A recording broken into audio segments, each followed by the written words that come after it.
Today on Cabal Cast, we are back in Command & Conquer 3, Kane's Wrath, and I'm doing another video commentary. So this game is on Twisted Rift, which is definitely the most popular map in Kane's Wrath right now.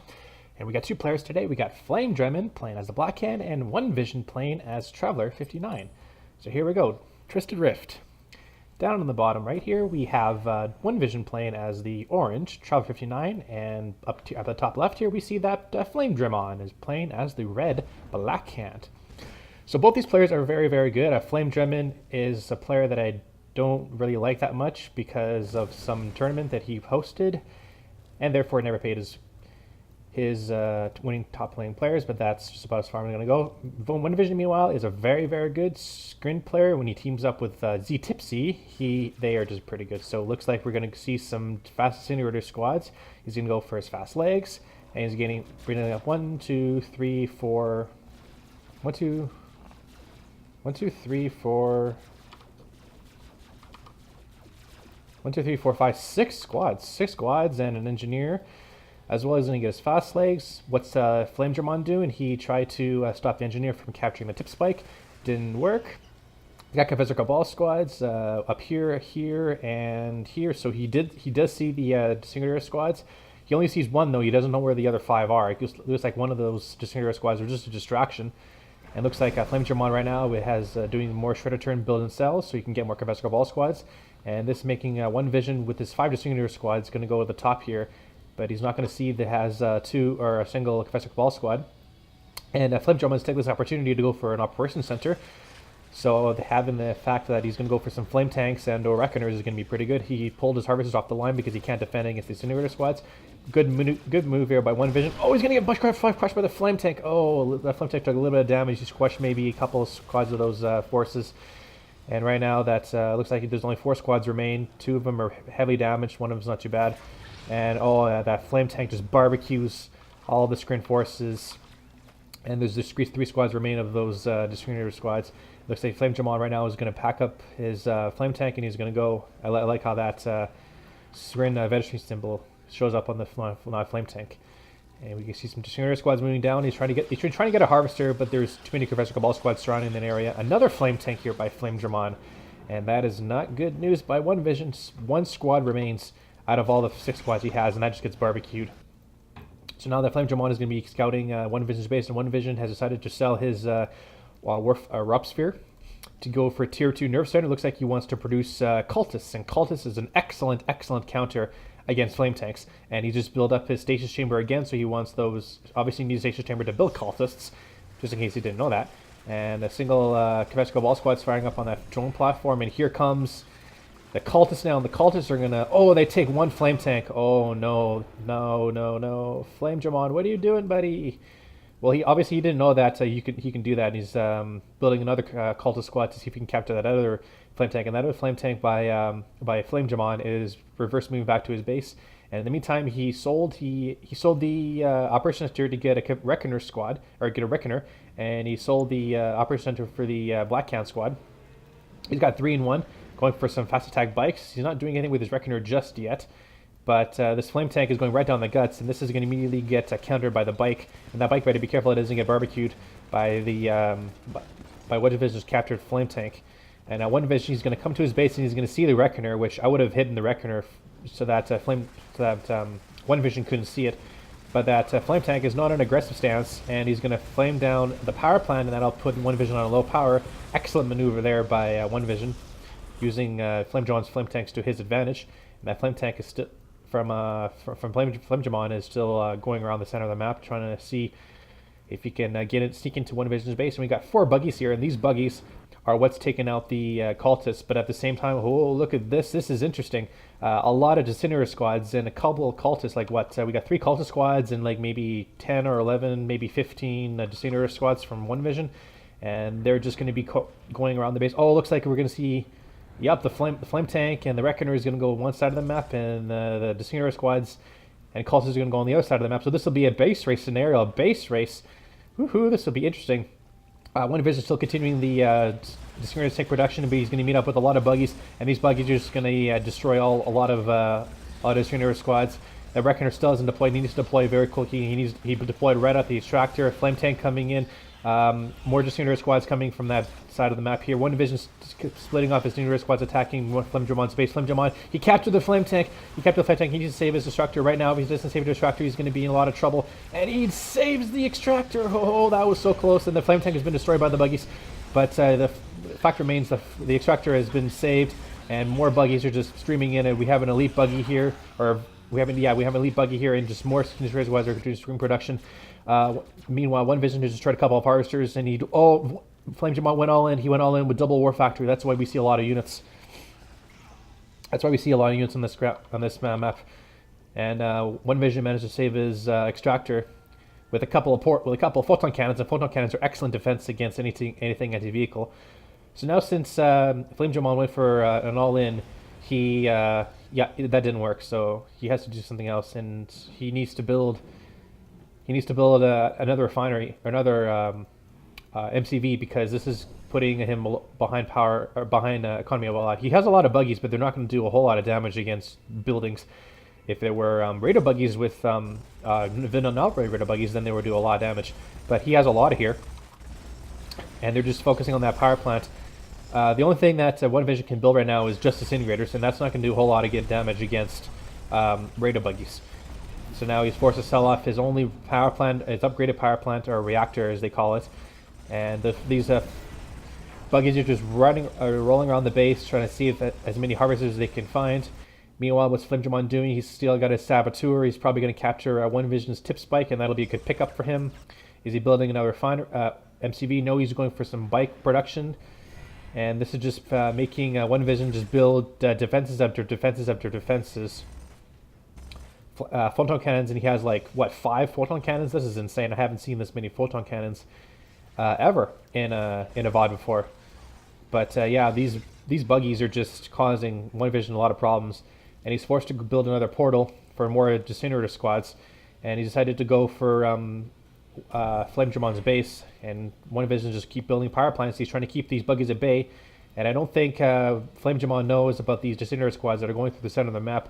Surprisingly, nobody went for the blue tip field. The blue tip would be excellent. If flamedremon was thinking smart enough, he would probably go take an extra harvester for the blue tip and steal some more blue tips so he can fund his operations. But that's not happening, and OneVision just keep inside his base. Did he sell his MCV? Oh no, he didn't. Okay, good. So he just expanded to the north here. Greenfield, and these buggies are still standing idle here. We got a lot of bikes here. We got some bikes here, and then a lot of disintegrator squads are coming in, and they're just going to push this bike buggy force back. And yeah, flamedremon is in a lot of trouble now. He needs to keep up the attacks, but actually, never mind. OneVision only has 4 and 2 on this field area. He needs another harvester, but the only thing he can build right now is just a disintegrator squad because he doesn't have a portal. This bike buggy is keeping flamedremon in good shape. This is giving him map control, and map control is what he needs right now. He needs to keep an eye on OneVision, making sure that his disintegrator squads do not sneak into this base and decimate him. But yeah, flamedremon is not building. He's going for something that. I hope that's an MCV. Please hope that's an MCV, because all he has right now is just bike buggy. And bike buggy versus a lot of disintegrator squads is not going to do. It's going to do wonders, but it's not going to hold flamedremon for long. He needs something else. And also, he's destroying a lot of disintegrator squads, just keeping OneVision in his base.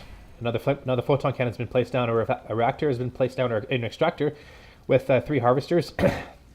So that's pretty good. His main field is dried up, so he's forced to go to the exposed north there, and just keeping the buggy numbers down as down as possibly can. Lots of disintegrator squads are badly damaged, and this is good for flamedremon. He's keeping the numbers down, and that's exactly what he needs to do. Just cycle back and forth, destroying as many disintegrator squads as possible. He gets his own base in check. Another extractor has been placed down by OneVision, and he has 4 and 2 in the spin field. He needs another harvester, but he still hasn't had a war factory for a while, and still no MCV. There is the MCV from flamedremon, and it's getting a little too close to that tip field. Come on, flamedremon, you can't do this. You have to deploy MCV. There you go, buddy. Good job. But because flamedremon a little bit behind in terms of the in the base race. His tech nerve centers be placed down, and once OneVision gets his tier 3 down, it's going to be tripods and hexapod and mechapades, and that's not what OneVision. That's not what flamedremon needs. Flamedremon needs to keep the numbers down. He needs to keep the tech down so that he can get his own tech in check. But this is what I was talking about. If you don't keep your opponent base in check, if you don't keep your opponent's units in check, then they're just going to sneak around and decimate your forces. But the numbers from OneVision are getting, numbers from flamedremon is getting pretty low. His buggies are heavily damaged. He needs to go back for repairs. This has caused OneVision to just take a group of disintegrator squads to the main base. But here is a flame tank, so tier 2 has finally been placed up again by flamedremon. And that flame tank is just going to bypass the disintegrator squads. Those disintegrator squads do not want to engage the flame tanks whatsoever. Flamedremon is bringing back his buggies to help defend against these disintegrator squads, taking out the power plants, which is a good move, because why not? It's going to put flamedremon on low power. Lightning spike's been placed down to take care of that harvester. Nice pick up there. That flame tank by flamedremon is going through the center of the map, hopefully to do some hopefully to barbecue down some structures. And we see that the photon cannons have been all sold off. The tech center is down by OneVision. Flame tank is coming into the bottom half of his base now. A storm column is in place down, and that'll be pretty good. But there's 2 flame tanks here, and 2 flame tanks is going to be enough to take care of the storm column. But he's going for power plants instead. He's bringing in his buggies for support. That flame tank is going to go down. The power plants here are exposed from OneVision, and they're just going to take down the reactors as many as possible to put OneVision on low power. But I don't think it's going to be enough. He has a lot of power plants up here stashed away for safety. And that storm column is just providing base defense here from flamedremon. That flame tank is on a collision course with that storm column. Took one shot at that storm column, took about half of its health, and going back for repairs now. Still nobody has touched the blue tip field on this map, which is quite surprising. And there's the Eradicator Hexapod. So that means flamedremon is destroyed. Holy cow, what the hell happened here? Did he have that... What happened to that construction yard? I guess maybe OneVision had a lot of disintegrator squads and almost took that construction yard out or something. I don't know. Wow, where the hell have I been? I've been focused too much on OneVision space that I just didn't know what happened to flamedremon's construction yard. Anyway, well, I'm gonna just assume it was disintegrator squads, because that's the only thing that OneVision had at that time. Oh, he had a signal transmitter. Okay, so maybe he did something with the portal, or signal transmitter. Yeah, with the portal, he must have teleported in some forces or something. I don't know what happened. Eric Hexapod's on the move. We see those 2 flame tanks up the top here from OneVision. His Tiberium field's almost out. He's going to be expanding just right now. Flame tanks coming in. This storm column should, or maybe it won't reach. I don't know. It's going to be pretty close, but he does reach it. And it bypassed the storm column, and now OneVision is going to be in some trouble now. Those flame tanks are just going to barbecue. Holy cow! There's another flame tank. That flame tank's not firing. There's 3 flame tanks inside OneVision's base, and OneVision's base is getting flamed down pretty heavily. Veteran flame tank, veteran flame tank, veteran flame tank. Oh, that's a newly flame tank. A heroic flame tank because of destroying that signal transmitter. And now the tier 2 and tier 3 have been destroyed. OneVision's base has gone from tier 4 to tier 1 in less than 3 seconds. And that's not good for OneVision. He's got 4 flame tanks in his base. Where are all these flame tanks coming from? Holy Christ. The main base has been destroyed. The expansion has been destroyed. Oh, OneVision has just been, like, massacred. These flame tanks are causing a lot of problems for him. I did not know that flamedremon had that skill in him. But the Eradicator Hexapod, meanwhile, is coming into the base and destroying. He took the MCV out. And he needs to take out that War Factory. Oh, he captured a flame tank. Where's that? Did he have a Prodigy? Yeah, the Prodigy must be here. He took a flame tank, and now he's just barbecuing down his forces. This is the base race scenario. Flamedremon can't destroy the drone ship because of the flame tanks can shoot up. But that MCV now is caught in the structure here. This is close. This is really close. Those bikes can't reach the drone platform. They can't reach the drone platform. And OneVision, meanwhile, he doesn't have any production structures left. But flamedremon only has this one barracks here, and this one barracks is the only thing that's left. And I think OneVision is going to take it. OneVision is going to take the match because he can't reach that drone ship. And flamedremon has been defeated, just like that. 4 flame tanks inside the base, and they destroyed it completely. But the problem was he didn't have any anti-air to take out the drone platform. So a 15-minute game on Twisted Rift, and that was actually pretty good. I like that game. Units went to flamedremon because he had those Confessor Cabal squads. Structures went to OneVision. He had a lot of structures. All the game, OneVision had way more economy than flamedremon. No problems there. flamedremon was even 1.00, 140 lost, 140 killed. Meanwhile, OneVision had 0.98, so that was pretty close. Disintegrator squads, Radiator Buggy, 4,190 to flamedremon, 6,236 to OneVision. So OneVision had about $2,000 more than flamedremon in terms of economy per second. Okay, so there's a game on Twisted Rift. My name is Cabal, and I'll see you guys all next time.